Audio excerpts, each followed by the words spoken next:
কিছু করতে পারে। টিম রেড হক্স এর জন্য একটা 7-9 ফুল টিম রেড হক্স বিপদে পড়তে পারে।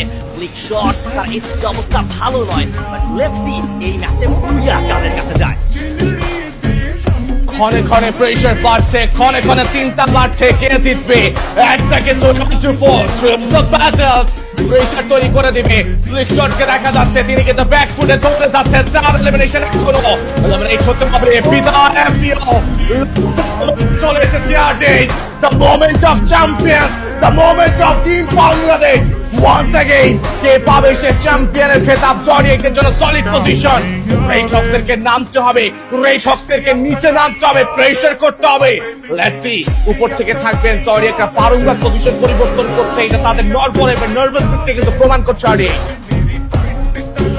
Exactly, but on fire cyanide এই দলের কাছে এখনো পর্যন্ত সুযোগ রয়েছে যে তারা যেন আরো একটা ম্যাচ নতুন ভাবে স্টার্ট করাতে পারে। জোডিয়াক স্পোর্টস কোনোভাবেই পজিশন ছাড়ছেন না।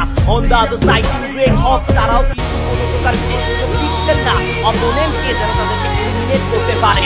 ভোল্টেক্স ধীরে ধীরে এগিয়ে যাবে, যখনই লড়াইটা শুরু হবে অন ফায়ার সায়ানাইড এবং জোডিয়াকের অন্ধকারে, তখনই হয়তো বা টিম রেড হক্স উপর থেকে নিচে নেমে আসবে। বাট এই মুহূর্তে সার্কেল রোটেট করছে, সার্কেলের প্রেসারে টিম রেড হক্সকে উপর থেকে নিচে নেমে আসতেই হবে।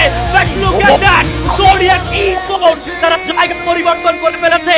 অন ফায়ার সায়ানাইড একটা সুবর্ণ সুযোগ এটি। ফ্লেম ক্লোজ রেঞ্জে যাবেন, নেসাদ একেবারে সামনাসামনি, শুভ 0-1 তার পজিশনটাও খুবই দুর্দান্ত। ফ্লেম মিরেজ সেটারও ব্যবহার হয়েছে। অন ফায়ার সায়ানাইড তারাও কিন্তু একে একে গ্রেনেড গুলো ব্যবহার করে যাচ্ছে। গডসেন তার গ্রেনেড এসেছে, কোন প্রকার কোন প্লেয়ার এখনো পর্যন্ত কিন্তু ড্যামেজ রিসিভ করেনি। বাট লেটস সি এই ম্যাচটাতে কারা বুয়া সিকিউর করতে পারে। Last moment, Red Hawks নাকি OFC?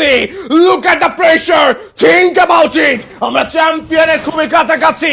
OFC নয়তো জরিয়াক চিকিৎসা করবে, সেটা বিপদ ছুটে পাচ্ছে কোচ। প্রেশার করছেন OFC দের দুটো প্লেয়ার নক হয়ে যাবে। জরিয়াকটা হয়তো ফিনিশ হয়ে যাবে। চ্যাম্পিয়নের খুবই কাছাকাছি আমরা। And yes, right now, OFC দের জন্য কিন্তু লাস্ট অ্যাথলিট রয়েছে।